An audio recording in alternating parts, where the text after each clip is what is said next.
Hello and welcome to the Navy Blue Corner. I'm Ian, joined as always by my good mate Lockie, and we are back after Carlton have unfortunately lost to the Gold Coast Suns, but there has been a lot bigger things that have happened at the Carlton Football Club over the last week or so that we need to discuss. So we'll be diving into that to start. But firstly, I always ask, and I have to ask again, Lockie, mate, how you going? So good, mate. I'm really excited. This feels like there's a lot happening this week. Past few weeks, the general kind of vibe around the club has been like, let's just get to the end of the season. Nothing new, nothing happening. It's all happening. Yeah, I don't know if it's a good thing or a bad thing. At least content-wise, it gives us something to talk about. But we'll find out if we're happy with some of the decisions that have been made. So let's start with the biggest news of all, which is our reaction to Michael Voss. He will stay at the football club. They are not sacking him. Graham Wright has backed him in. The board agree. So I want everyone who's watching this, listening to this, to give us your thoughts as well as we sort of go through all these topics, because I think there's a lot to discuss, and I want to know everyone's opinion and how they feel, and maybe to help me form mine a little bit more. But Lockie, what was your kind of initial reaction to the news that Voss will stay on as coach, and how have you kind of felt having a bit longer, having this whole week to digest it all? Well, like I said, it's been great to have some fresh news to properly dissect and us get a little bit more clarity of what the future is going to look like. So far, it's played out as expected to me.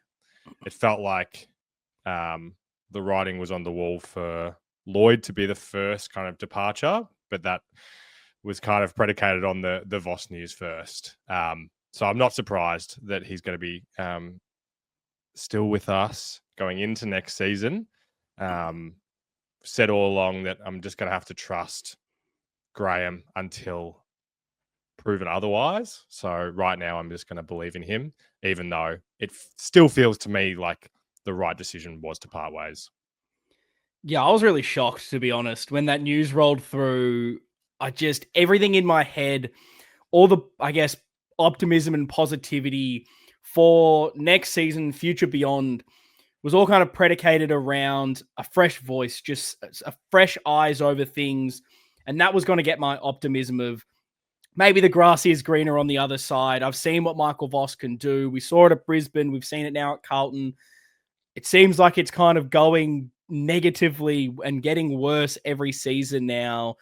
I feel like I just need something else to get me excited. And now that he's kind of been kept and they're going to back him in for another season, it just kind of makes me very unsure about so many different scenarios that we're going to kind of go into. If it starts to go bad next year, what do you do? Because you kind of backed him in. Is it easier? Is it harder to make that call? What are the reasons that they've kept him? All of that was kind of my sort of initial thoughts. And I guess I was hoping I'd be able to really buy into it and just get behind whatever it is. Because like you said, it was this, let's back Graham Wright and his expertise. But currently where things sit right now, I still haven't been able to really truly accept the decision. I agree with what you're saying around accepting it, but I'm surprised to hear that you were surprised. What were you expecting? What were you expecting? Were you expecting that both Voss and Lloyd would be gone? Yeah. Would they come? Would they? Yeah.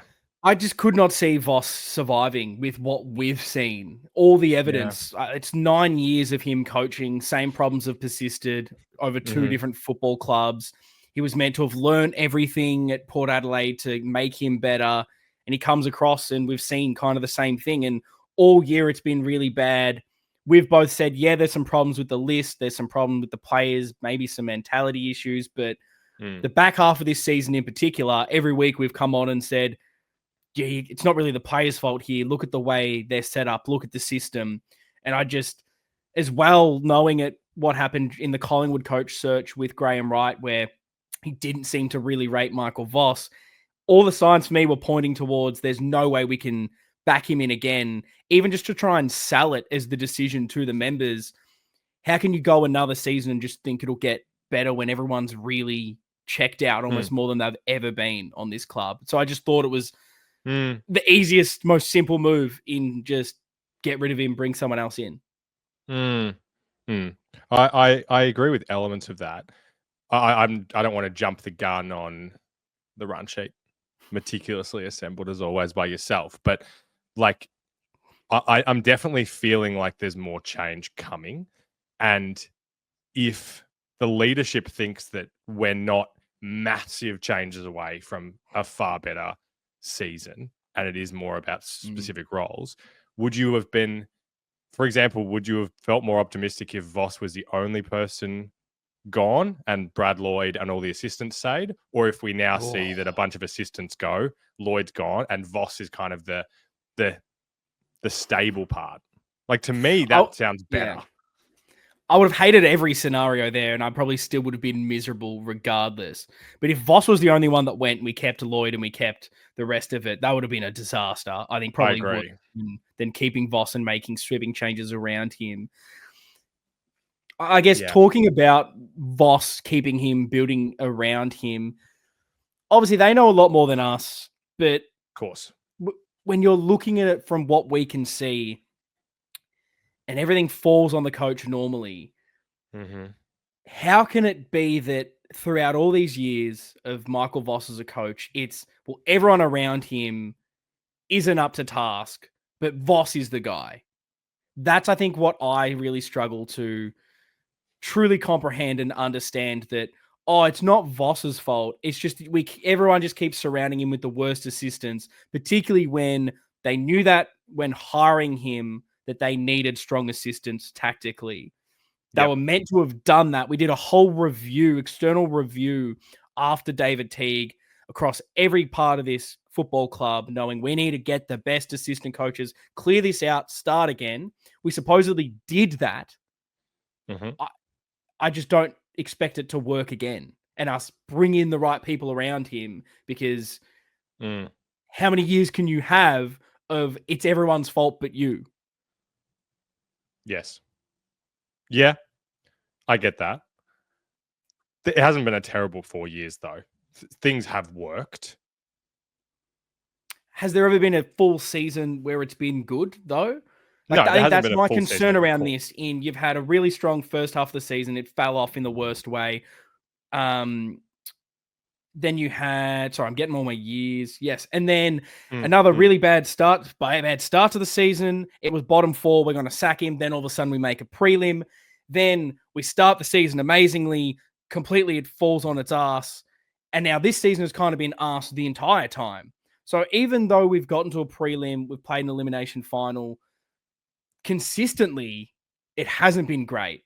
And I would still argue that another coach would be able to get us deep into finals based on the list at least once out of all of those years, like Voss did. Yeah, I hear what you're saying. But that was sort of par for the list. Yeah. And that begs the question of what were the other options that Wright had at hand, and that goes back to my optimism and kind of the blind faith, if you want to call it that I have to have in him, that he's done the due diligence into Voss and then the due diligence into, if not him, then who? And we don't know who else is out there really. Well, what did you make of, I think it was Sam McClure that sort of broke the story, claiming that Carlton had sounded out all these different alternatives to Voss, including a contracted AFL coach, and basically all of them ended up turning down the role. They didn't want it. And so that's led us to keeping Michael Voss. Carlton were very quick to deny these reports. So I also kind of want to know how you sit on, do you believe the story, where you sort of feel about that? However, take the story as true. How does that make you feel about the confidence in this decision, that it was, oh, well, I guess we're stuck with you because all the people we wanted said no? Well, I think we're making implications here about it. Like, I think there's a real lack of specificity in the report. Like, yeah, let's just start with that. Like, would you be, for starters, I'm not worried about that report. Like, that to me feels extremely normal that we would be doing that. Of course, even if even if the plan was to stay with Voss, I think sounding out other options makes sense. And then we're kind of, like I said, I feel like we're extrapolating here where there maybe isn't truth. E.g., everybody's saying no. We have no idea what that actually means. Like, yeah, go ahead. No, in what way does? Well, like, I find this kind of ridiculous to talk about because there's nothing. I just don't feel like we have any understanding here of what even occurred. I get that. I think I look at these Tell me your stories opinion so I firstly, can. and I believe the journo in this because they have no reason I to make agree. this up. And then for him to double down, knowing the club said no, and knowing the whole Yep. world hates Sam McClure anyway, tells me he knows this is true and he's going with it. And also, knowing what I Tell me what do you to think a is degree true. about this, yeah, I just wanted to finish this last little point. Sorry. Go ahead. Just to reiterate for people that don't always know this, it's in the club's best position after saying Michael Voss is their man to literally in this story that you can't prove it. It's the journo's word against the club's word. They just go, nah, categorically untrue, didn't happen. And then every single person goes, oh, well, I back the club. Stuff you, journo. We hate you. Stop lying about the club. And it's like, well, it probably did happen, but the club are in. What can the club come out and say? Oh, yeah, we looked at everyone. Now we're stuck with Voss. Looks bad on them. They can easily just lie about it. The journo, on the other hand, doesn't really look. It looks bad when he said the story, so I don't think he's lying. As far as what I think is true is all of it. I think we obviously looked and spoke to a current AFL coach to see if see if there was any interest in coming over. Yep. They've obviously said no, and then probably went to other key assistants or other key personnel that they would want to be coach instead of Voss, and it hasn't happened where, for whatever reason, I think it would all be on their end, not ours, for us approaching them. Because I feel like you're not approaching them unless you want them to be your coach. The fact that they're not your coach, I think would be them saying no over us going, oh, actually, we actually really like Michael Voss. Otherwise, you wouldn't approach these people if you thought Voss was your guy. I think you can approach people in this situation not having made decisions. I think they can say to insert coach here and say, are you interested in talking about this? And them going, no. But yeah. But if you would see, I just disagree on this point because I think if you were, why would you ever entertain someone if you were happy with Michael Voss? Because the only reason in my head to ask someone else engage if they're interested is because you would think they would be better than Michael Voss. You wouldn't ask someone if you didn't want them there because there's no point in having a conversation. You wouldn't ask them, be like, hey, are you interested in this role? And then you go, oh, I just want to weigh up and see who's better. You'd think it'd just be Michael Voss is the one you like, so you're going to stay with him. You would have already done that before approaching the person because it would look really bad on us if we approach this person. Hey, would you potentially be interested? And then they go, oh, I am. And you're like, oh, sorry. We actually really like our coach we've got now, but we've just talked behind his back. See, I just don't understand that point. And maybe this is tangential, but I forgive me if this is too not Carlton related. I was listening to, I think it was on the Tradies, and they were talking about Buckley for the Melbourne role. And Sam McClure said something along the lines of, there shouldn't be any interview process. They either want Buckley or they don't.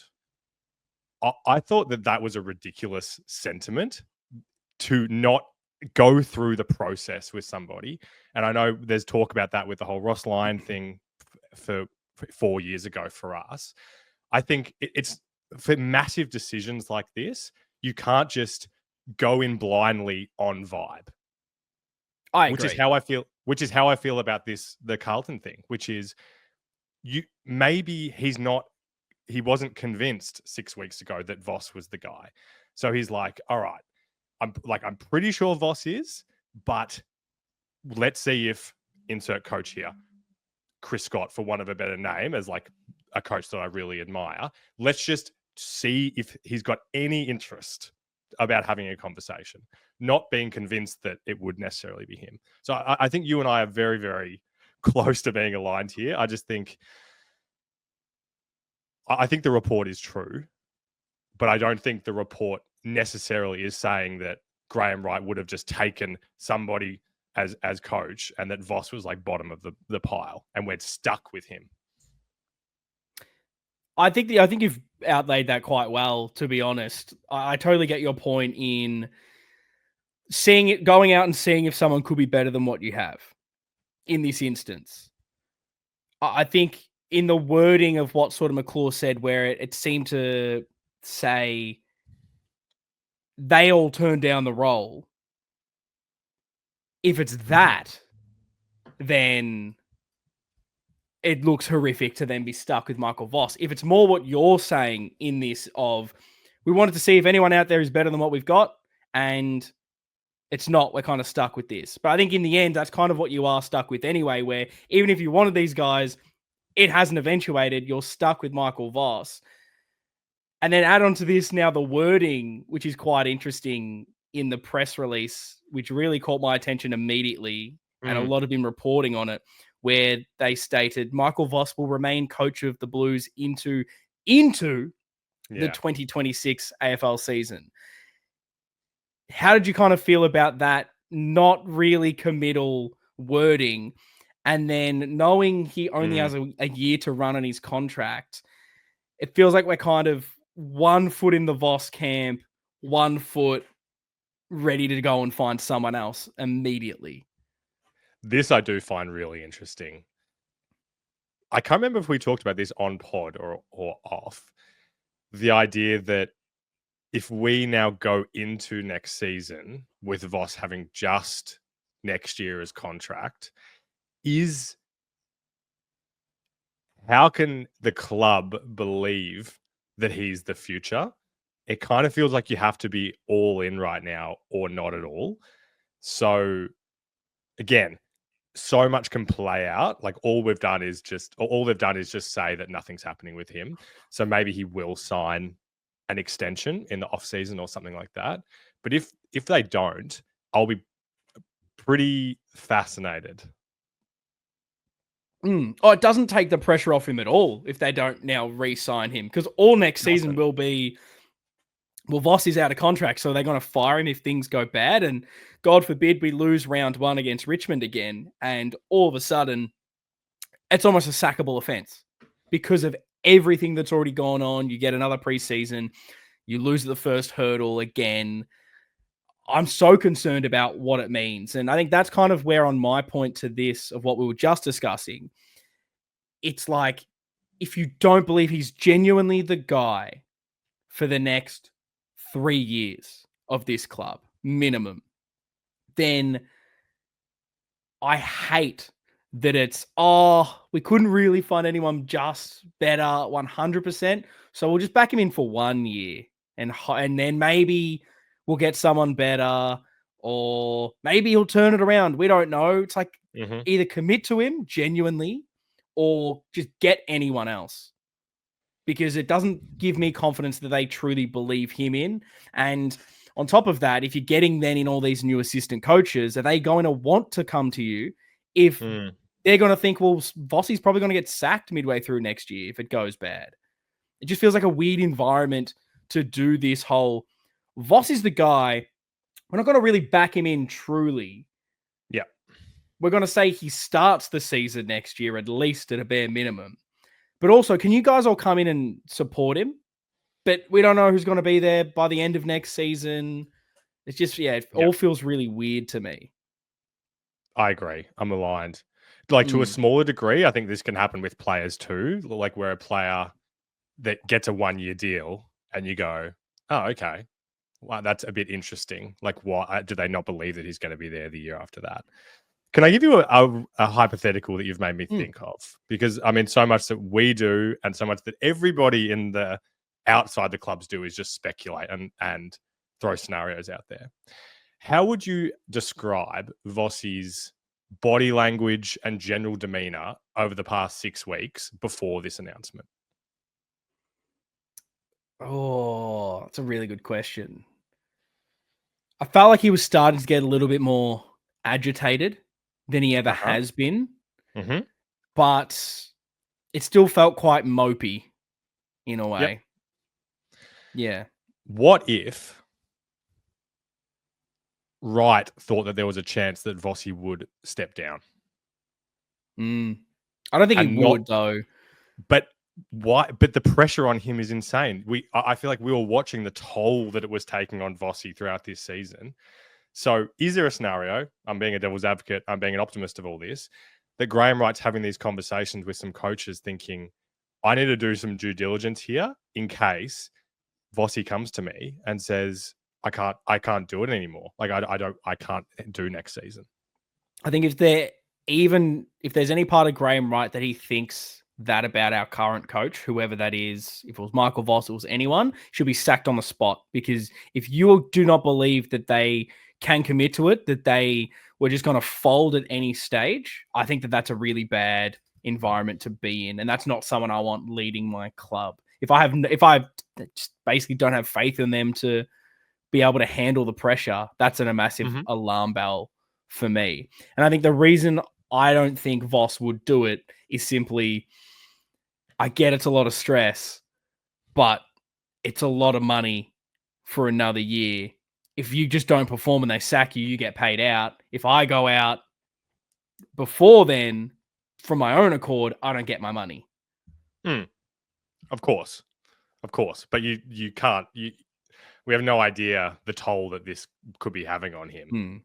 From a mental health perspective, it would be crazy, the pressure. But what you said in the first part about Wright and stuff, I do agree with. I'm just trying to rationalize the whole him going and speaking to other coaches thing. Which, yeah, again, I'm not surprised that happened, and I believe that it is true. Do you think maybe a reason that we kept him all kind of comes down to there are also being so many other issues in the whole football department that this decision's maybe a little bit more soft cap related in they sounded out other people to see what they could do, and they realized because so much needs to change everywhere that they could not simply afford to make those changes and get rid of Michael Voss and bring in the people that they wanted. Therefore, they've made this weird decision of, well, maybe we can fix everything around Michael Voss and get the whole football department humming for a season. And then it'll be a lot better around. We've got the best people there. That if it does work, amazing, we've got it working. But if it doesn't, we've then got the soft cap for the next season to bring in the perfect head coach. Kind of in my head, I'll do an NFL kind of analogy here where you need to bring in a new rookie gun quarterback because your quarterback is dog shit. But also your whole offensive line is really bad. So you don't want to bring in the rookie this year because he's just going to get absolutely killed and it's going to ruin his career. So you spend a year fixing your offensive line. Okay, now it's time to bring in the right piece. Where do you kind of sit on that maybe being soft cap related, knowing we have so much change potentially around Michael Voss as well? Oh, I definitely wouldn't count that out as potential. Yeah, I like the way you've thought that through. Yeah, I'm not really across the kind of financial implications of that side of things, like on the coaching side.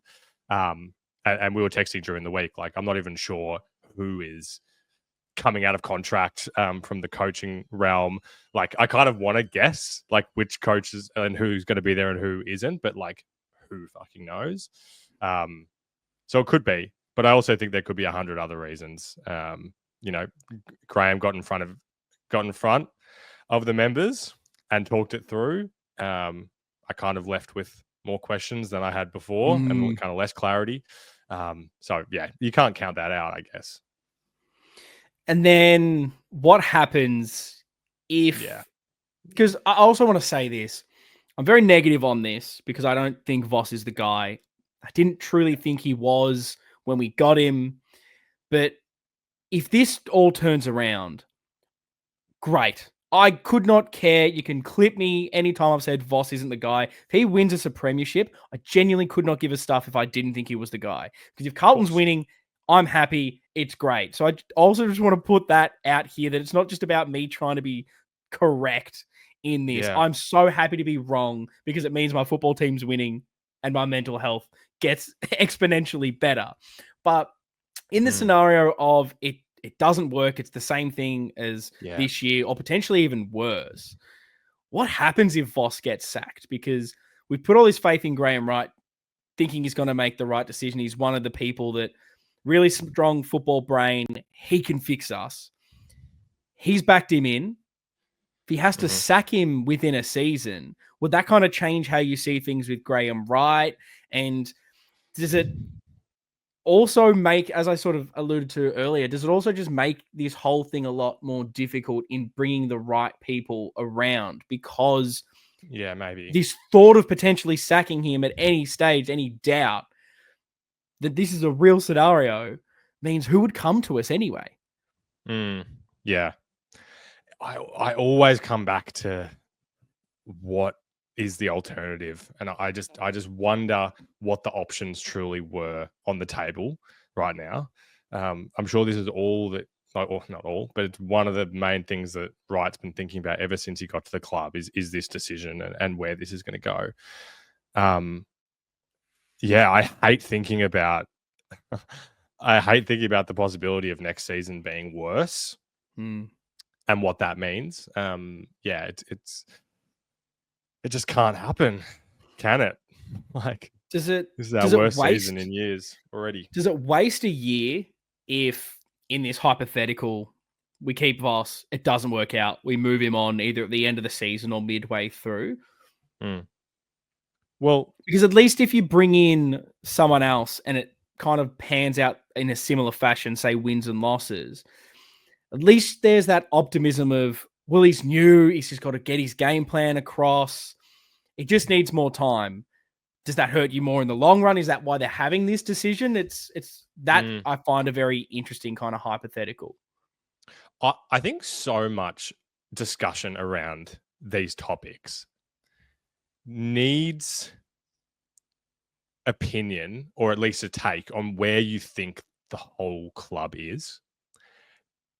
Because if you think that you, like the person making these like opinions on what we should do with coaching, whether you think that next season this list is a premiership contender, or whether you think that we should be going into rebuild mode, I think that is relevant too. If Wright is looking at things and going, where I think that we'll be back to contending next year with health, new head of footy, some different assistants, then it's very different to him going, I reckon we don't have enough depth. The guys that are going to leave are going to cause carnage, and next year might be painful. Then that would affect it as well. Does that make any sense or resonate? Because I think you and me might have different opinions on the list, even.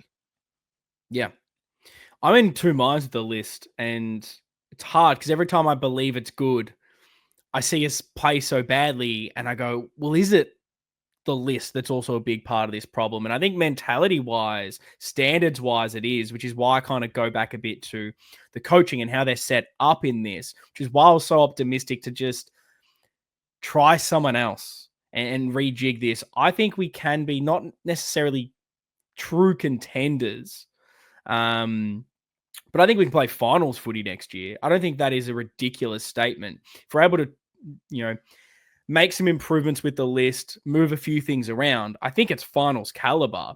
Is it nailed on top four? No.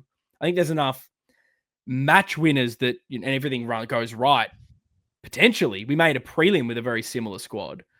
But I think finals should be where we're looking at a minimum, rather than, well, let's spend another year getting obviously we're getting Cody Walker, but so that getting an earlier draft pick doesn't necessarily matter.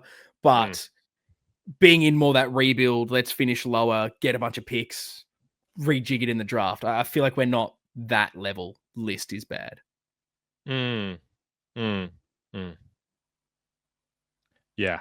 I've really changed my mindset over the last few weeks into wanting to know the kind of value that we could get for particular guys on the list that I would have thought would be untouchable. And look at the option of doing kind of what Hawthorn did with Mitchell at the start, which is a couple years of pain to try and come out firing out the other side. And so I don't even know how the head coach really plays into that. But I'm wondering, like, again, I think so much of this is we've seen two things announced. Voss is going to coach into next season and Brad Lloyd's fired. There is so much stuff that's going to play out over the next 3 or 4 months that I think could impact our thinking on all this. No, I agree. And I think I was really wanting some sort of big explanation from Graham Wright as to why me too. Voss is the man. And I got a weird bit of pushback on Twitter for it. Okay. What did you shouldn't say?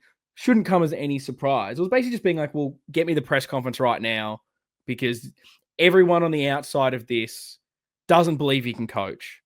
Yep. Thinks that he's a big issue here, and you've gone, no, he's the guy. We sort of back you in, so it's the unpopular opinion. Sell us on it. Yeah, I didn't think that was that controversial, because when you look at the membership, the club connecting, we all need to be aligned in the vision. And I'm happy to be sold on it. Just explain to me why he's the man and where the club is at. Goes to your point as well. Maybe this isn't a thing they can do now. Maybe it needs to happen after all the list decisions have been made, after all the coaches are in, and we start to go ahead to next year. But I want to know where we're at. Do they see us as contending? Is this a couple of years of, we need to rejig this? We're going to still hope that we can make finals, and that's the aim, that's the target. But this is kind of what we're doing, so I can buy in. And I think my biggest issue out of this has been I didn't really get anything to latch onto to truly believe that and have that confidence that this was the right move. When I want to back Graham Wright so much, he makes a decision I don't agree with. I'm happy to believe that he's made the right decision, because he knows a lot more than me, clearly. But you need to sell us on this. And I just don't think the club's done a very good job, at least so far, on selling the dream of Michael Voss. Because right now, I'll be honest, I don't really want to watch football currently. Going into round one, if we pretty much have a very similar list, which I think I don't know how many moves we can truly make. I don't know what moves we could do that would make me really excited about the list improving. I don't know what assistant coaches we could get that would make me, man, round one, sick. Let's go. We're going to make top 4. I'm excited.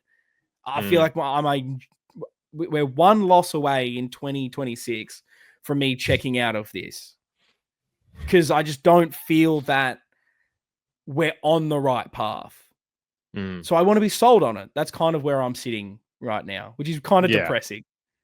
No, and I get that. Like I was seeking that as well. I'm kind of surprised that you got pushed back on that, because I don't know what is controversial about that. The feedback was, who are you to deserve answers, basically? And I was like, I'm not just saying me. I'm saying the members. Clearly, a lot of people are disappointed with this. We just need to be sold on the vision. Like when we did the rebuild and they sort of laid it all out in front of us, and we went, okay, we can cop this. Let's go. Yeah. We're aligned. I just want to be aligned, and maybe it's too early, like you're saying. But I'm very kind of interested in it all. But surely the whole reason why Graham got in front of the camera specifically to the supporters is to try and get that engagement. So if you're going to do that, go ahead.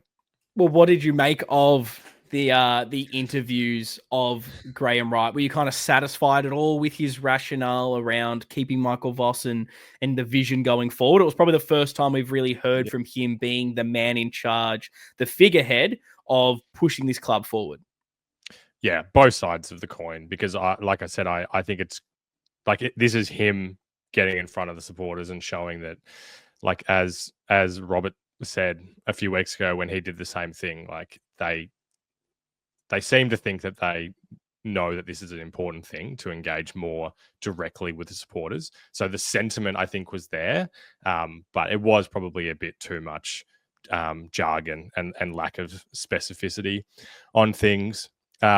Whether it be about the coaches or whether it be about the depth conversation, which has kind of sent me spiraling into thinking about what that meant and looking into the changes that we made last season and trying to rationalize what that meant. So no, I definitely didn't leave it satisfied. I feel like we're very aligned on that. I love that they're coming out and giving us an interview. That's exactly what we're after. Talk to us, communicate with us. Feels like Yeah. they're understanding that to a point. But yeah, everything was very vague, political club speak. And Yeah. I don't know, it just goes back to this thing that I've had for a while with this football club where, and I'll always go back to another sporting team that I support in Liverpool where we're pretty down for quite some time, and then you got a charismatic person into your football club like a Yeah. Jurgen Klopp, and he just is that passionate speaker. He is that leader that anytime you hear him speak, you believe his passion and you just want to get on board. You want to buy in with his Yeah. vision, whatever that is. I'll jump on your back. Let's go. And I wanted that with Graham Wright. I want that with Voss. I want that with Priestley. I want that with anyone at this football club. And then anytime they kind of get behind a camera, it's like they're not talking to the members. It's, well, you've made the decision to back Voss. Why did you back him in?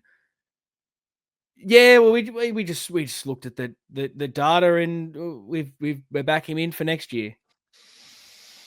Is that?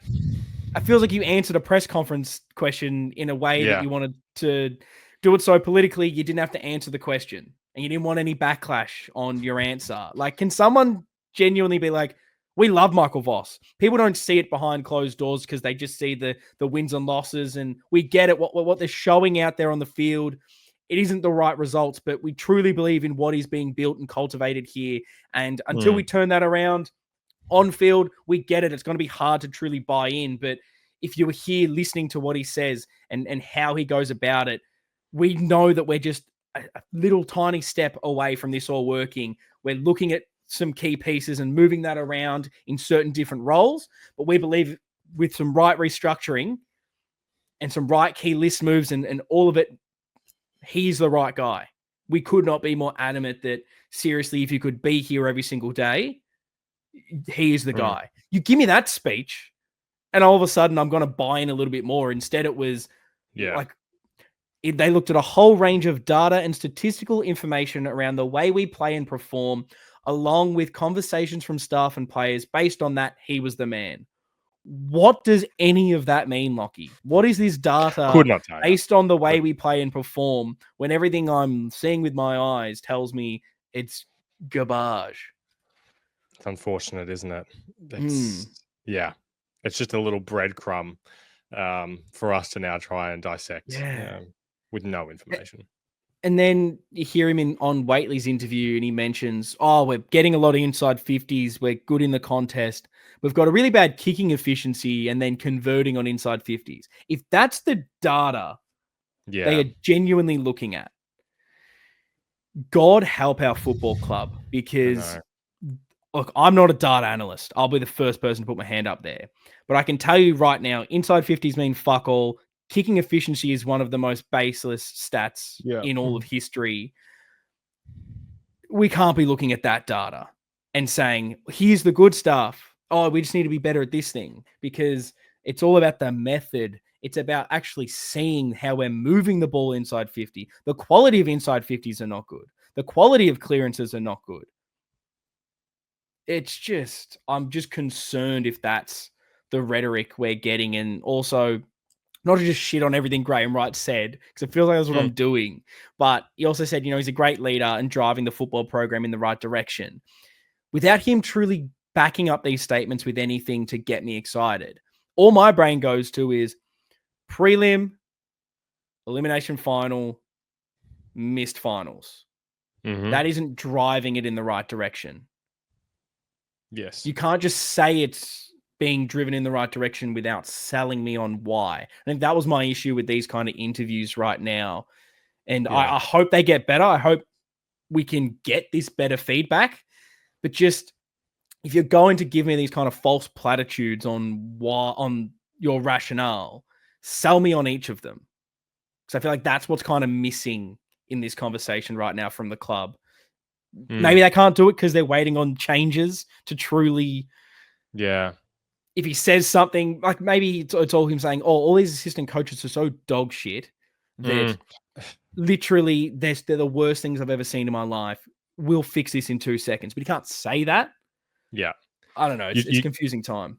you kind of took the hypothetical out of my mouth, which is that if it's so hard to do this because, again, we don't know who would replace Voss, but if you were sitting here, or I'm Graham Wright, and I tell you exactly what you just said, I have to clean house with the assistants and Brad Lloyd as well. Would you, Ian, want all of it gone or Voss to stay? They're the two options. Well, I would ask you the question in, have you seen anything over the past 9 years of Michael Voss that even with the right things around him, he is the person to take us forward? Yeah. Yeah. I think, and that's kind of where I sit on this. Like, I don't care who's there. I don't care how many changes we make as long as they are the right people. And currently, the performance of everyone has been really poor. So it's hard to really back any individual in, particularly those the heads of their department. It's a lot easier to it all to fall on them. Yeah. So then doesn't it kind of come back to, you believe that McClure's reporting is true, which I also do.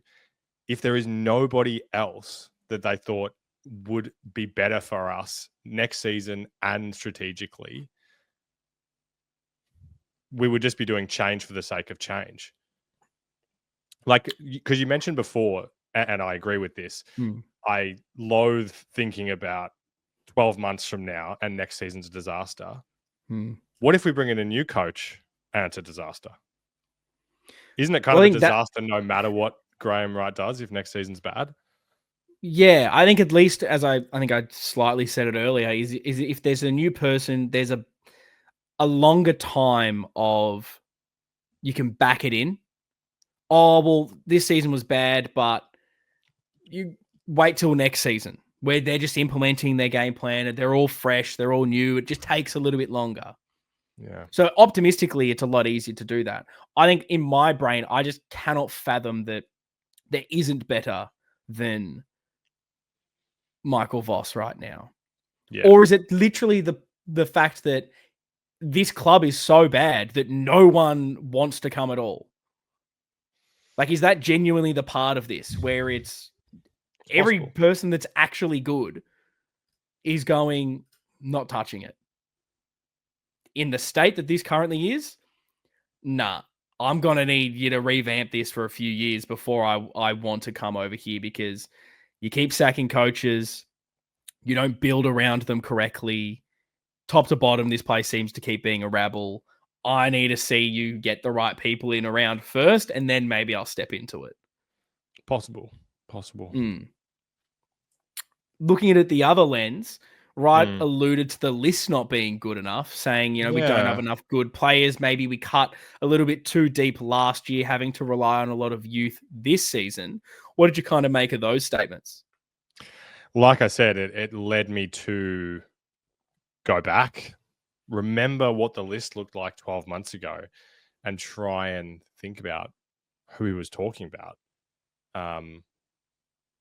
9 players that went out by my count.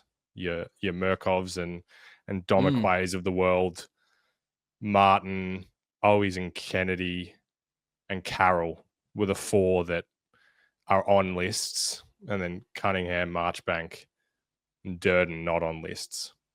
How many of them are, like, all of them are kind of unique scenarios? Like, is Matt Owies, if he was still here, is that a big upgrade over the Smalls playing, as one example? I've seen stats that have Frank Evans has already kicked more goals for us than Owies has kicked for West Coast in like half the games. And from everything, most of these decisions that we made last year, I think there's only 2 that you maybe could have kept. And the rationale for them leaving, I agreed with then, and I still kind of agree with now. Me too. And they are Jack Martin and it's Matt Kennedy. Of course. I think Doggy's midfield is a lot more dynamic than ours, so Matt Kennedy can play a better role. Their high half forwards are a lot quicker and more, again, dynamic in movement, which allows Kennedy to play the way he does. Yep. And Jack Martin was at a point with us where if fit, he was playing every week. And we needed him there and we couldn't get him fit. And we said, it's just not worth the hassle anymore. Geelong don't need him to play every single week. So they can kind of go, we'll just give you an extra 4 weeks out. Doesn't matter. If you're fit, eventually we'll play you for a game because you're a gun. And it's afforded him to play some really good footy. Do I still think that in 1 week's time, he's done a calf and he misses another whole season? Yes, because he did this for us 2023. Thought he'd finally turned the corner, made a prelim, and then we never really saw him again. It just, unfortunately, he's a very injury-prone player. So I kind of agree with you. It's a weird thing to say we cut too deep when over all the players we kind of brought in, did we? Would that have made that much difference? Maybe Kennedy in the midfield, a strong body. But I don't know. If Kennedy was here, it means Lord would have got even less midfield exposure this season, which is already not enough. And I felt like we needed to go slightly back step with the kids and get some of these guys some more game time to go forward. It felt like the obvious solution with us as far as bringing players in is get dip, get a bit more of this younger talent, get in a Jagger Smith, get in O'Farrell, let Moya develop and have a pathway instead of a Matty Owies. Yeah. Did we maybe not bring in enough with them? Potentially, because we ended up kind of getting stuck with guys like, and no offense to them, but like a Will White, a Flynn Young, really inexperienced, lighter bodies. But I guess if injuries don't happen, then they're not on the list anyway. If you look at the players we brought in then, and you just look at the names and the ages, do you think that looks like a list of ins that is a competing, like a team that is competing for a flag? Doesn't look like it, no. Doesn't. It looks like a team that's kind of rebuilding in hindsight. And that makes me think of when we had, Robbo on this show earlier in the year, and he was kind of saying, I feel like we're just not where we think we are. And we all just need to accept it and be truthful about where we are as a football club. And then it'll be easier for us to take that step forward. And that's kind of the thing. If they sort of came out and said, look, this list actually needs a bit of work, which I think to a degree it does, particularly in the front half. I think there's sort of bit part role players that we need everywhere. I said that at the start of this season, particularly in those high half forwards and small forwards. Yeah. But it's can we get that done? Is it youth? Can we find free agents and other players to trade and bring them in? I'm very intrigued to see how that one plays out.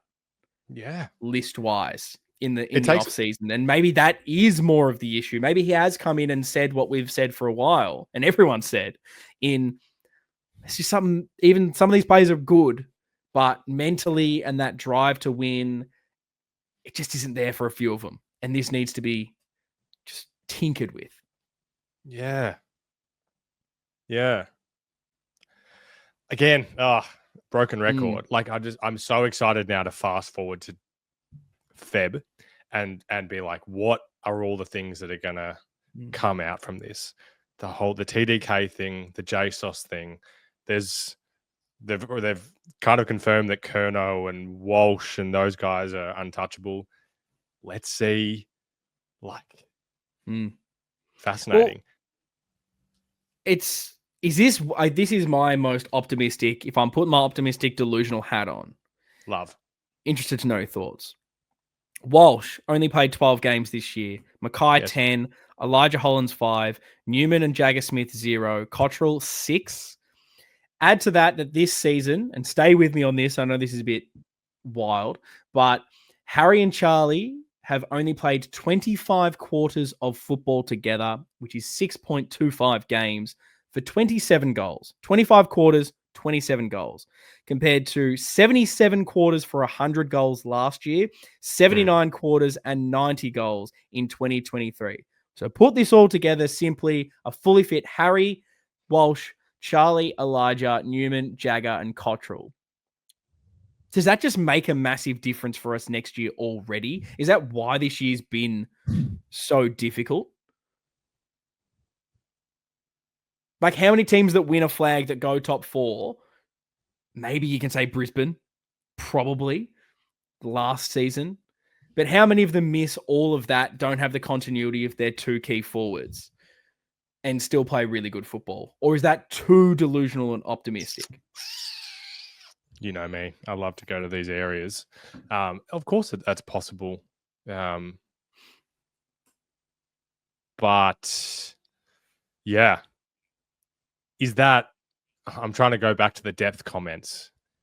If that's true, if that's what Wright believes, then would he mention the depth thing?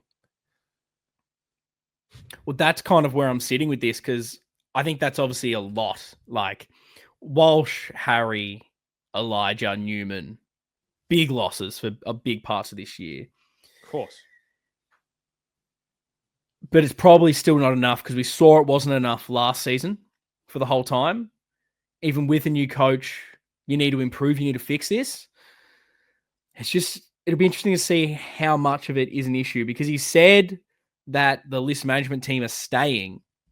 Yes. So clearly he trusts their decisions, even if he thinks the list isn't 100%. So that kind of conflicts it with itself anyway, which is making this whole offseason so intriguing.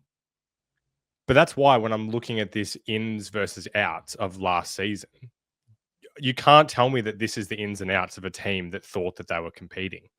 So if that's what the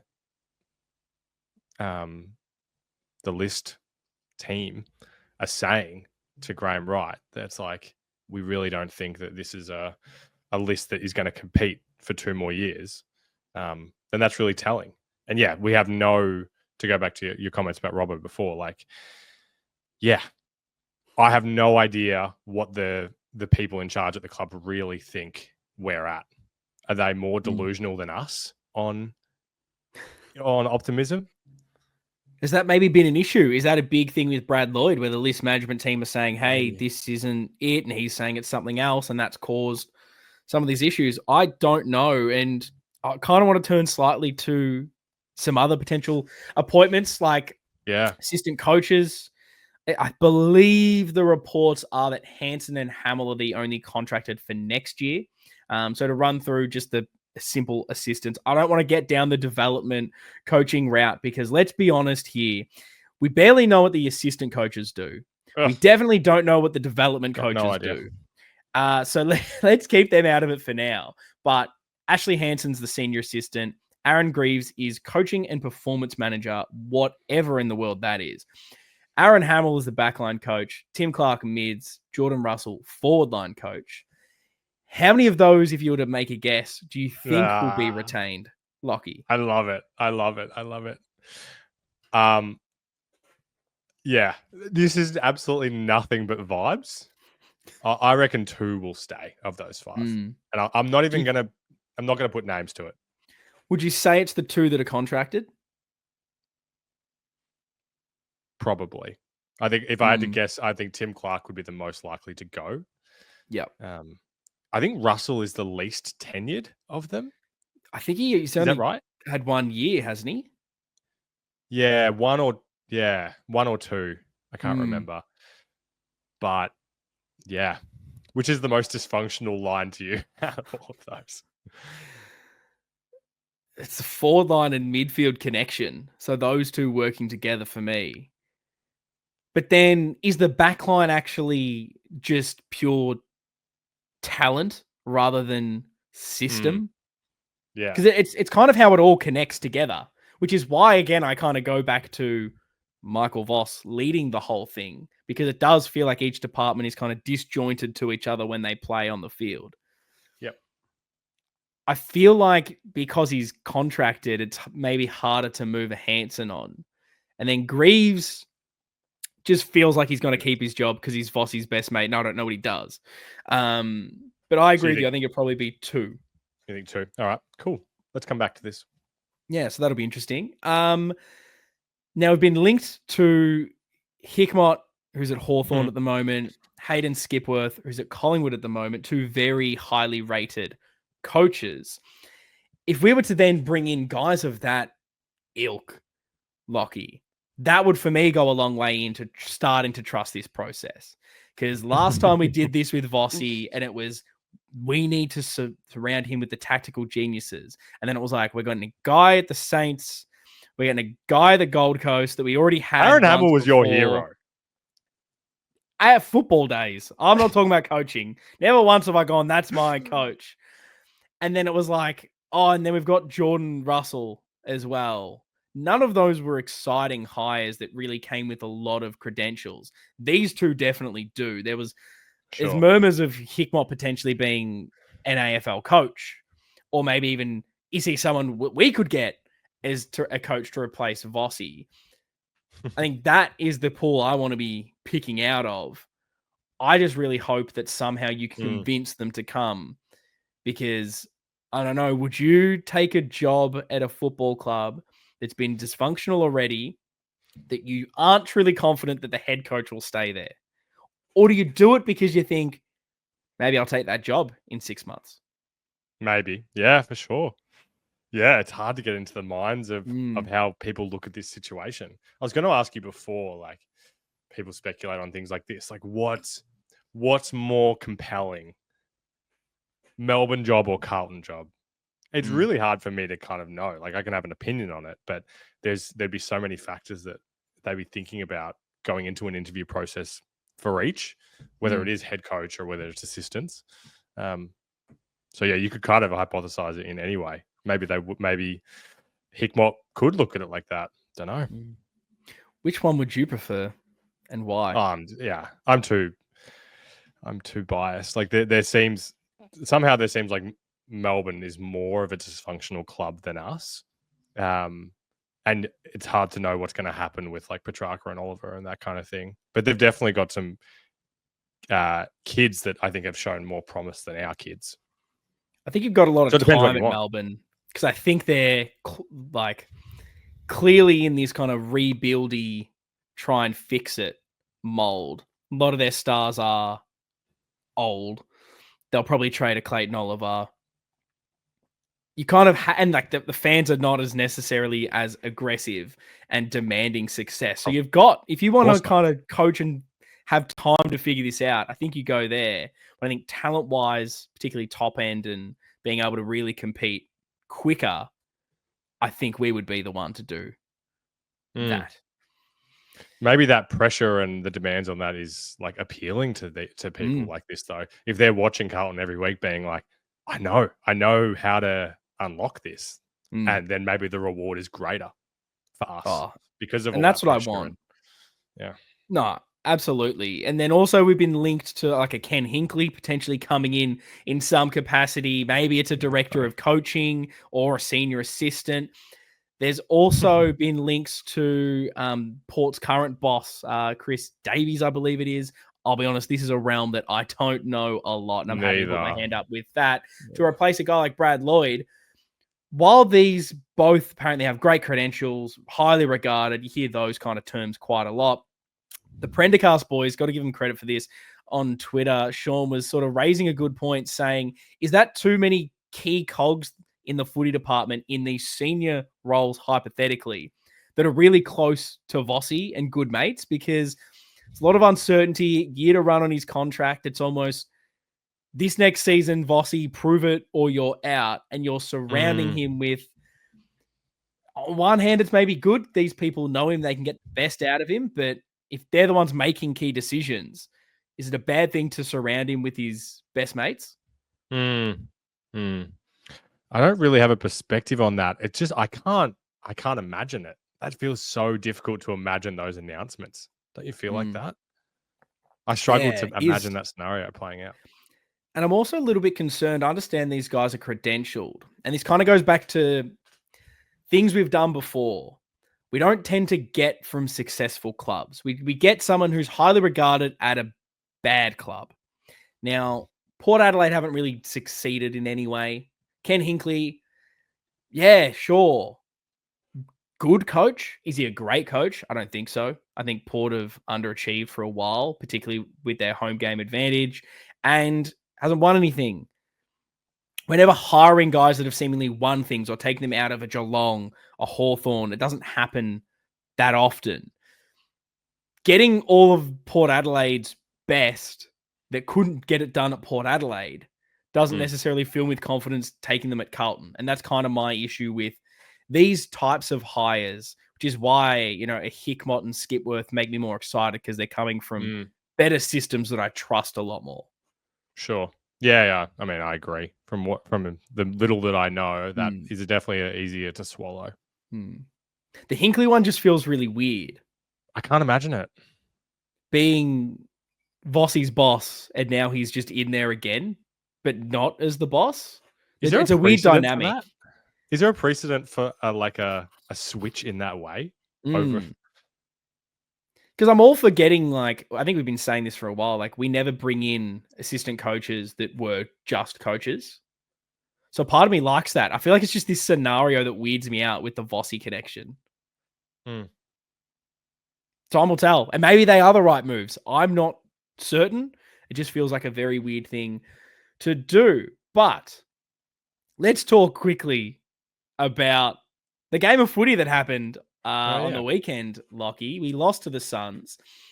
And I want to get your key takeaways and all of that. However, I have a big question to lead with this. And I want everyone's thoughts. If you're watching on YouTube, drop them in the comments. Listening in audio form, head to @NavyBlueCorner on any social media. Was that last quarter fight back the true potential, Lockie, and that optimism of what we can see and hope for in 2026? Or was this just another case of pressure's off in the game, you're down by quite a lot, the sting's out of the game, Gold Coast have dropped off, we brought back the margin when it didn't matter and just made the loss look better than it was, that honourable loss? Where do you kind of sit on either sides of that right now? Lead me to your nearest fence, my good man. Where's the nearest one for me to perch myself up on? No, I do think that the foot went off the pedal a little bit from Gold Coast, but I'm also not going to discount that was. I can't remember the last time I felt that joy like that in a match. It's been some time, and it did feel so different. I'd recommend anyone, if you don't already watch him, it's he's got a very small following, but Jeff White's analyses. Did you watch any of this? Yeah, loved it. Yeah, I thought he did a really good job. And it resonated with how it felt in the moment, both in the way that we were defending differently and us just going for it and playing with some freedom, and the confidence building seemingly throughout the quarter in guys that are notoriously low confidence guys. So I want to be optimistic and say that, can we bottle some of that up and watch that 30 times throughout the week and be like, just do more of this against Port, lads. And that's kind of the concerning, it's optimistic, but there's the concerning element of this in, well, why for 3 quarters and I guess this whole season, are we playing a completely different brand of footy? And then in the last quarter, the one thing that worked is the one thing we haven't been doing. You can't tell me that all week they've been training for that fourth quarter and what that brand of footy is, and it took them 3 quarters to get there, when it's so starkly different I thought at the time, Big Jeffy literally said the exact same thing and was a lot more articulate than I was it was just fast pace, move on and play on at all costs, quick handballs. That's how you move the football. Feels like how we should be playing. It feels like how we played well in 2023. It's chaos. I also don't think it's truly repeatable because it felt almost too chaotic at times. It still wasn't a clear... When you look at some of the handballs that we did in those passages of play, they weren't, you're here direct to the teammate, perfect movement. It was like over the head. Oh, it's happened to find a Carlton player. Over the head. It's found another Carlton player. So that kind of concerns me on the repeatability and that it was and is our plan going forward. Yeah. And I wonder about stamina as part of this too. In a season where it seems like we just get run off our legs in every game, where, yeah, it makes me wonder about things like the defensive stuff you talked about, like the zone versus the playing one-on-one. Well, from where I'm sitting, a zone feels like a less effort way of playing, something that you and I have just hated all season, how easy that is to get picked apart. But is the coaching staff's opinion that if we do less of that and more of a man-to-man style, that we would just get run off our legs? As an example of a devil's advocate or trying to think of why they wouldn't be doing that fourth quarter thing the whole game. But there was just so many different aspects of it. The handballs, like you talked about, the lowering the eyes inside 50. Come on. Like, where's that been? Motlop hitting those kicks. Evans is inside 50s. Akers with that intercept that he took and then putting it beautifully to Harry at the top of the square. It's just stuff we've never seen from these players. Oh, 100%. And it's so frustrating when you see it and you just think, where has this been? Like, obviously the pressure's off in the game, but our intensity, how many times I looked up at the TV and I was like, oh my God, Jesse Motlop is just everywhere fighting and clawing to just get a tackle and corral and harass the opposition players. And it was all of them collectively. And you're like, the positive is that that's still there this far into a season in a fourth quarter of a game that looks shot. I think there is a positive to take out of that. But where the first question then goes, well, where is this all the time? And can you do this for 4 quarters? And I think time will tell. I think I am leaning more towards it's another honorable loss than it is this. It finally clicked what Vossi's been teaching him this whole time. But it at least gives me some optimistic I can't even say that word anymore, Lockie, but that optimism into next season that there is still something in these players in this list that can work to some capacity. Me too. Completely aligned with you. Like I said, it was so fun. There was so many moments to love. Like, it was just so hilarious how it felt like every time Frankie got the ball, I'm thinking to myself, this is going to be the one. This is the one that doesn't work out. And just time after time, he's just making perfect decisions with perfect execution. It was just so beautiful. Is this the biggest turnaround from every single person, every single fan wants you delisted to, oh my God, you are the savior? It's SBS against the Bulldogs. It's Cunningham against Essendon. I think we're going to remember this game. But he's been doing it for the last couple of weeks as well. It feels like a real, like, this will be an analogy that you'll actually understand. That felt very condescending. I was meaning it in a positive way. You haven't understood a single one that I've said so far, so let's try. It was like, you'll eat this up. You'll love it. It's very Linsanity kind of vibes at the moment from Frankie Evans, where out of nothing, he's finally flicked a switch, and he's now the greatest player of all time. Hopefully, it can last a little bit longer than that one. But that was the excitement. A basketball reference. Far out. Enough of this NFL talk.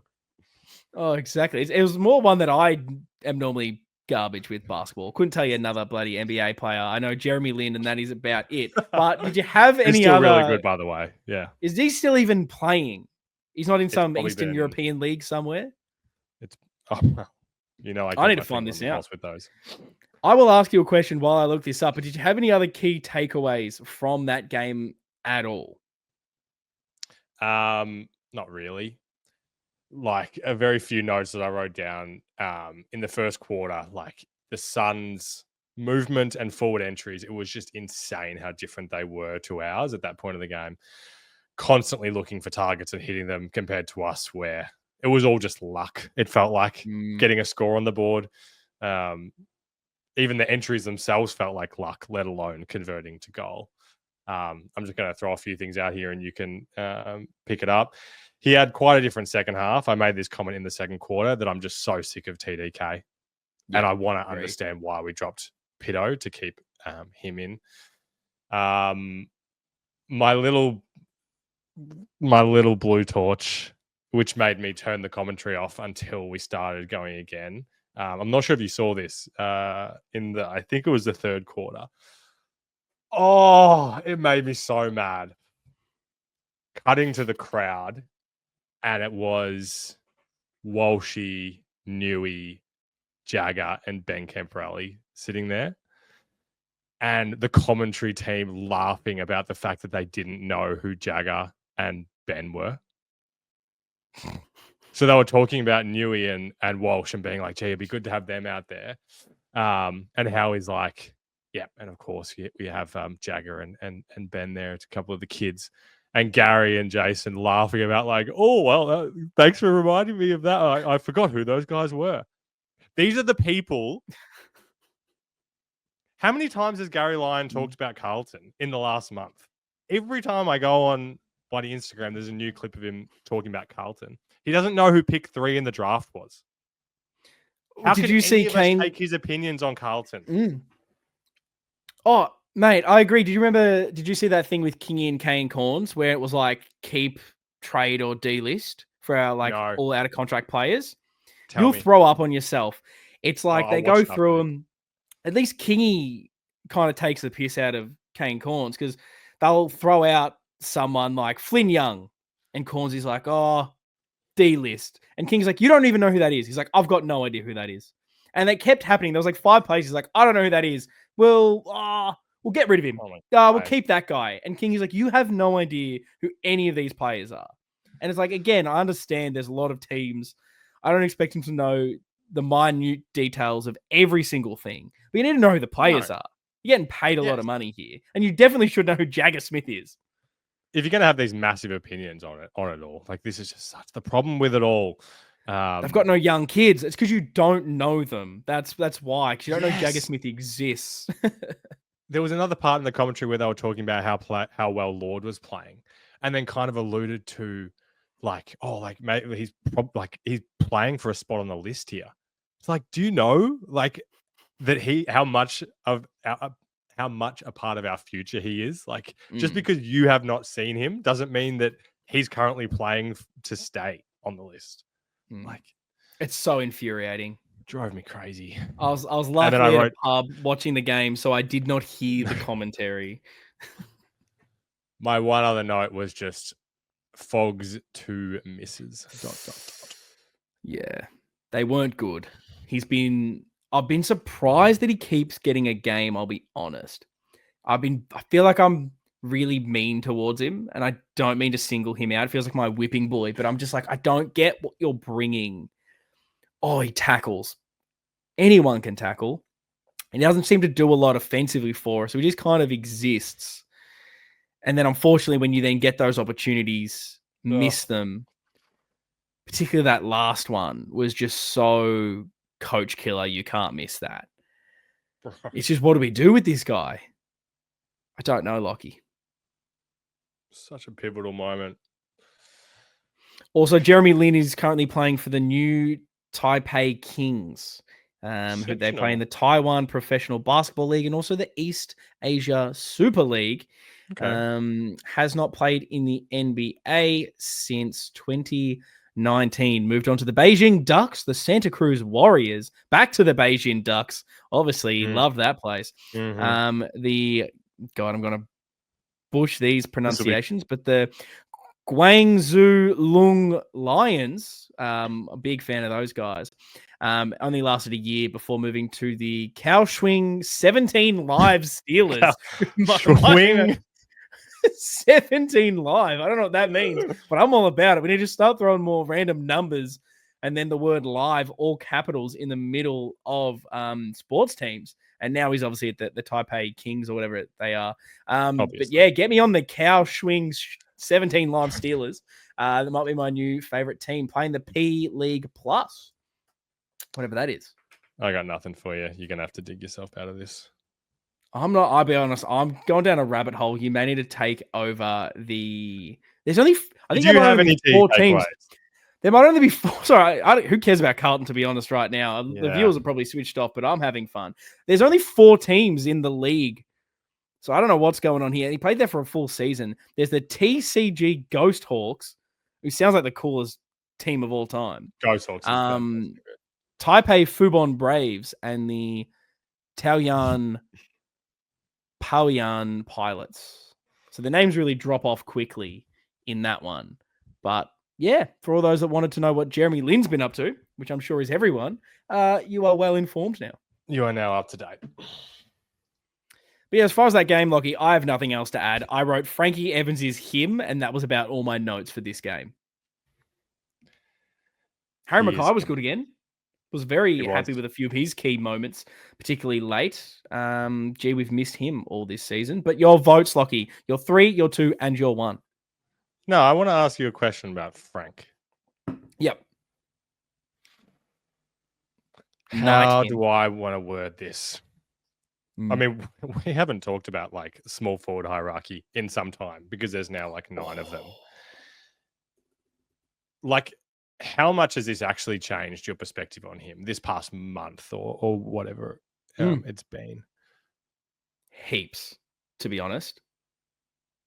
Yeah. Like, I didn't think he was going to get re-signed, to be honest. And then was putting together some good form in the VFL, gets rewarded. I thought he was serviceable, but I just hadn't seen anything. And then the last month has been really good since coming back into the team. Even that Melbourne game where he gets knocked out, I thought he was lively. I liked his energy. As far as guys like Will White and Flynn Young, he's been head and shoulders above them so far. Yeah. Yeah.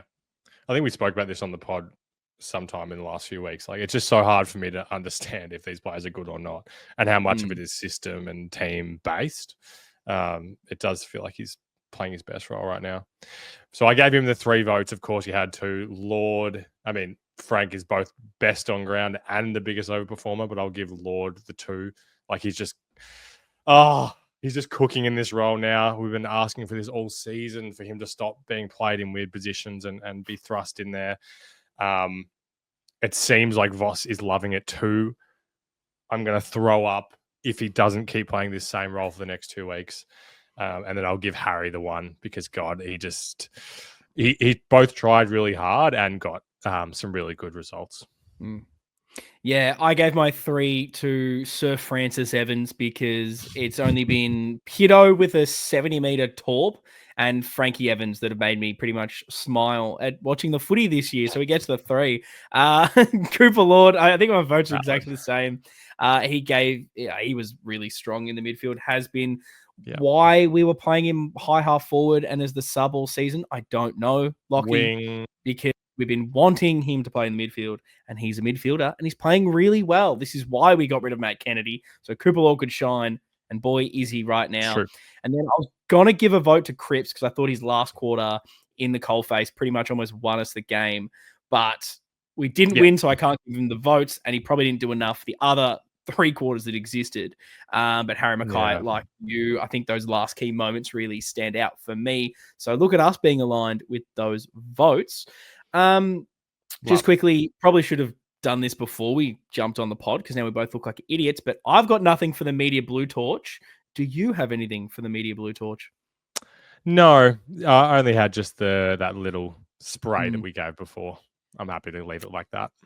Perfect. I did, for anyone that can't see it, which is everyone listening and watching, I did have it question marked on our run sheet. So that is why we haven't brought anything but Port. We've got a game this weekend, second last one for the season. You can tell I'm maybe really keen for this season to end, Lockie. But we've got 2 games. They feel very winnable. I mean, I'm looking at Jeremy Lin and where he's up to and getting quite excited. Yeah. 2 very winnable games. Is it important for you that we end the season with those 2 wins, or does that not really matter for you? Wow. Ah, God, you could see it both ways, couldn't you? 2 insane. Like, how bad do these 2 weeks have to be for it to impact the plan that Wright has in his head? Changes here. There's a world. There has to be a world, right? I think now that we've committed to Voss into the 2026 season, getting these 2 wins would fill me with a bit more confidence. Whereas in my head, I assumed we were just going to get a new coach, so I couldn't really give a stuff if we win anything because this season kind of didn't matter. Now, these performances are kind of going to get tacked on to what and how we start next season. You're going to hear this is how many losses in a row Carlton have had, or they've only had X amount of wins in X amount of weeks. That's what's going to happen. Whereas if we had a new coach, clean slate. So I think these are very winnable games. And 1-1 is okay, but 2-0, I think would go a long way in getting us a little bit more excited, particularly if the performances are good. If we can beat Port by 20 odd points, beat Essendon by a fair bit more, then you're going to feel a bit more confident about, okay, let's make these changes, but at least we've finished the season strong and we can kind of back Voss in a bit more now. I'm not the guy that is typically reactive about things like this, but is a win this week and then getting done by Essendon as their first win since June or whatever it is that okay? No, I think we have to beat Essendon. I think that is the big one. We can't lose to them. Imagine if Walsh and Gov and Elijah and all of them come back and you lose that one. Disaster. I mean, that's almost a sackable offense. He's not going to coach into 2026. We've lost to the Bombers, which is why it just feels so weird to commit to him. But I feel like we've rehashed that a lot. What are you trying to get out of these two games, Lockie?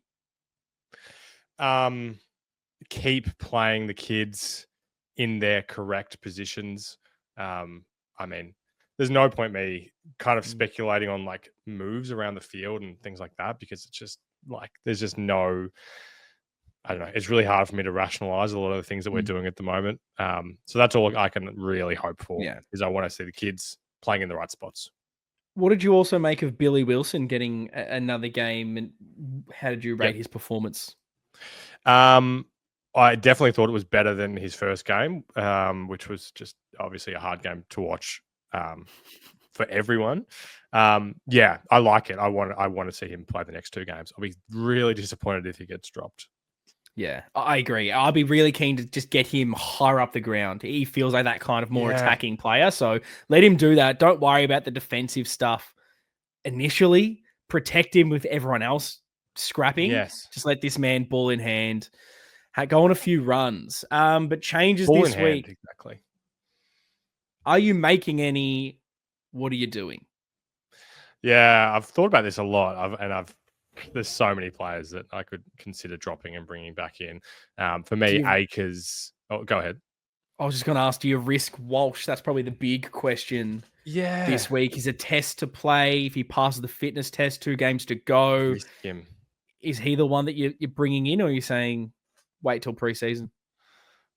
Oh, it's completely up to the medical staff and that kind of thing. Like the risking him, I don't know. That just, I know that's not just you. Like I'm sure other people are saying the same thing. But if he's healthy, then I think play him personally. If he's healthy and he gets injured, then like maybe argument is like that whole. There was a chance Newman or maybe Jagger Smith could have played the end of the season kind of thing, but then they just go, "Oh, don't worry about it." Now, I know it's obviously a lot different, a long-term injury compared to Walsh's one, but I think that's sort of the sentiment around it of if he gets injured in these 2 games, then he's cooked again. Do you just say, don't worry about it, we'll see you next year? Just wait it out. I mean, I kind of agree with you. I think let it work as part of his preseason, getting him out there, ball in hand, bit of confidence. If his body can't hack it and he's fully fit, then that's not our fault. That's his fault, and his body's not good enough. So you can only do what you do. What were your changes? Sorry, I cut you off. You said Blake Acres, and I think that's all about I heard. Yeah, I think he's one that, I mean, I just don't see him as part of the future. I'd love to see Lucas Camporelli get another go on that wing, so I would do that. Walsh, I think I would be bringing in. So many guys that I could put in this spot, but I'll take Flynn Young out for him. I just don't really understand what we're trying to get out of him at the moment. Gov seems to be back and available, considering he played in the 2s last week. So I would bring him in for Fogarty and try 3 tools in the forward line again. And I'd be bringing Elijah Hollands back as well. and Durden is going to be the one that Mm. has to make way. I also really thought about Pitto and TDK, but I just don't understand why we're playing TDK right now. So I would want to bring Pitto in, but I won't do that change because there has to be some reason. Bloody father, son, or whatever. Nah, makes sense. As far as Sorry for the Elijah, defeated changes. do you think it's a little soon? Obviously, he's only played I believe it's the one VFL game. Yeah. Obviously dominated and looked amazing, but with everything that's gone on, which I guess we don't really know anyway, it's all speculation. Do you think he needs a bit more time before, or are you just saying we love him, we think he's a top player, if he's fit, play him? Yeah, I've got him as my hypothetical sub for that reason. I think I really want him to be part of our future. So if we could get him another couple of games, I think that'd be great. Yeah. I think I'm in the camp of, obviously things have gone down. Let's let you earn it a bit more. Let's still wrap our arm around you, support you. And I just want to be like, you've missed a lot of footy. Play this week, perform. You get the last game as that reward at the MCG in front of the Bombers that you've dominated against them before. Fair enough. Let's do it rather than bringing him straight back in. But if he does come back in, I'll definitely be very happy for that man and happy for us. My changes are similar-ish. I've got Akers out, Walsh straight in, so we can play more wing and just maybe protect him a little bit in his first game back. I've got Durden coming out because I don't know what he's doing. Every time he comes onto the sub, he doesn't look great. McGovern comes in just to add to that forward line. So it's him, Harry, and then I guess, a little bit of O'Keefe as well, because I've relegated Tom De Koning back to the sub out of spite. I want to get him to 100 games. I think I've said this before on the pod, but I'm sick of seeing him. So he will be an unused sub for the entire game, getting him to 100. Hang on. Or, I've just, interject. I know we've talked about this. What's the banner going to say? Well, he doesn't get one. No banner. He's the sub in game 100. Yeah. Oh, he's unused sub for 2 games. I'm sick of him. But because it's not just him leaving, it's just I just feel his effort isn't there. And so that's the thing that's so frustrating me. And I think if it was anyone else, in any other circumstance, he would have been dropped by now. I almost think, and I said this on the selection table, so apologies if you've already heard this, not that funny joke, but I think it would be hilarious if we play him this week and the whole thing is, look, Tommy, if you leave us, you leave us. We love you. We've loved you at this football club. We want to send you off in the right way. 100 games. Here we go. Amp it up. Roll out the red carpet all week. You beauty. He gets to the game. Pass doesn't work. You've been dropped, Tommy. Stuck on 99. Sucked in. Enjoy that. Go to the Sainers, you dog. Stuck on 99. All of this building to 100 games is a beautiful send-off. Don't even want your kid. Get stuffed out of this football club. That would be. Does he even want kids? Who knows? Maybe we got to figure this out before we keep playing him. What if he plays 100 games for St Kilda? Oh, fuck. Well, then you get the choice, but, at this rate... I'll pick us. At this rate, he is my starting sub to get him to 100, just in case. Because I think it's funny. God. And then, obviously, that also allows Hudson O'Keefe to get pretty much a full game rucking. Let's see how he goes. Yeah. I'm very interested in that. And then I've got Fogarty coming out, who would have been dropped even if he kicked those goals, I'll be honest. I just don't see his role currently. I am keeping in Flynn Young and Will White, not necessarily on form, but on the fact of you're fighting for a contract.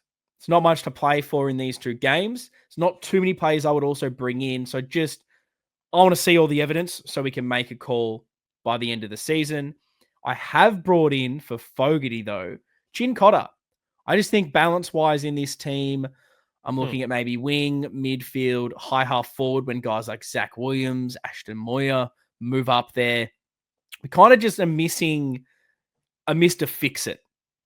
And Sam Doherty obviously retired, kind of isn't that player. I feel like Chincotta kind of makes sense where you can plug him anywhere and it allows someone else to play in a different position or rotate.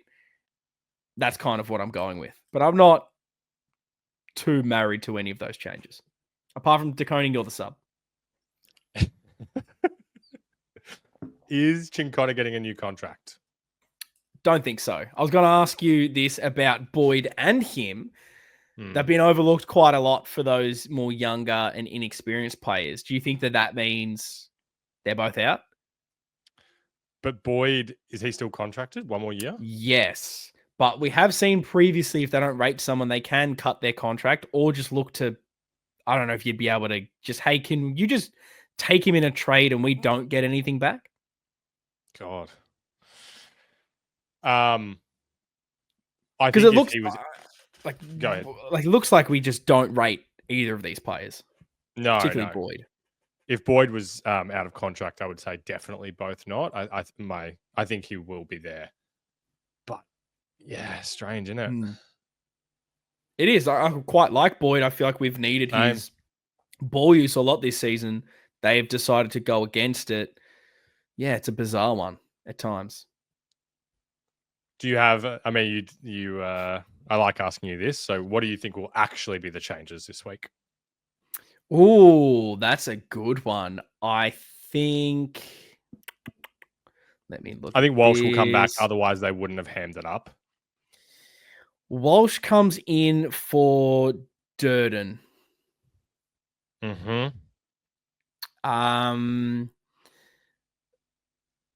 McGovern maybe comes in for Flynn Young. Yeah. Otherwise, I think it's just Walsh for Durden. Will White the sub. Yep. Elijah another one. Oh, actually, sorry. I think they do play Elijah. I reckon he comes in. Yeah, okay. I reckon they'll do it. So yeah, that'll probably be. I reckon Gov stays out. Elijah comes in, and Flynn Young or Will White makes way. I'll be watching with interest. It's always not fun when they do the changes, isn't it, Lockie? No, of course not.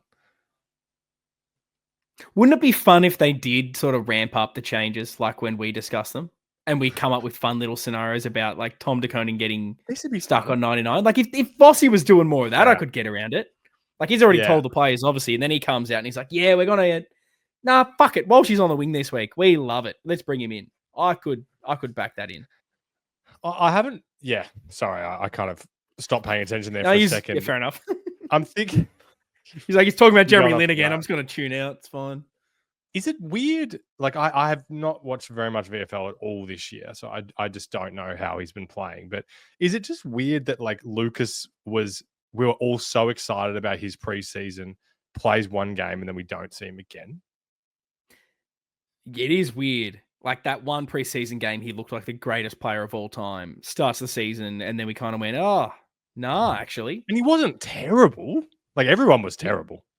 And we've had a lot of wing rotations. We've had ample times to kind of bring him in. He's looked good in the twos. He's played a bit of halfback as well, kind of rotating. Another position, we've had a lot of guys come in and out like a Billy Wilson. It just, I would like answers on where they like, look, these questions.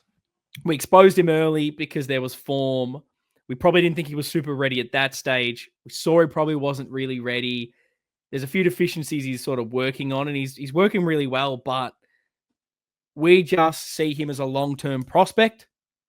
We think his body isn't 100% ready for AFL footy. Next year, let's go. Wouldn't that be a nice answer? That's really nice. Can I just be coach, but like not actually do anything apart from just the press conference? I'd love it. Yeah. Here's a question for you. Who's going to be rucking the first centre bounce in round 1 next year, Michael? Oh, am I having to answer as Michael Voss? Yeah, this is a pseudo. This is a mock press conference. Yeah, we're not speculating about next year. We're focused on this week. We've got 2 games to play. I'm not worried about that right now. Do you think that you're more likely to win this game of football with Tom DeConing rucking than Mark Pitnet? I think you always want to look at the best players that you can possibly put out there on the park. And look, we love Tom and we love what he brings to this football club. And we just think if we've got him in this team that we're playing better football. Shut up. You like that I didn't even answer the question either? Of course. Fuck, I'm good at this. We're going to win. And that's when you start going on a tangent where you immediately start talking about pace. You're like we're better this week with having Sam Walsh in that midfield. And you just start getting further and further away to it, where even the reporter's going, did I ask? I think I might have asked about Sam Walsh. I got no idea.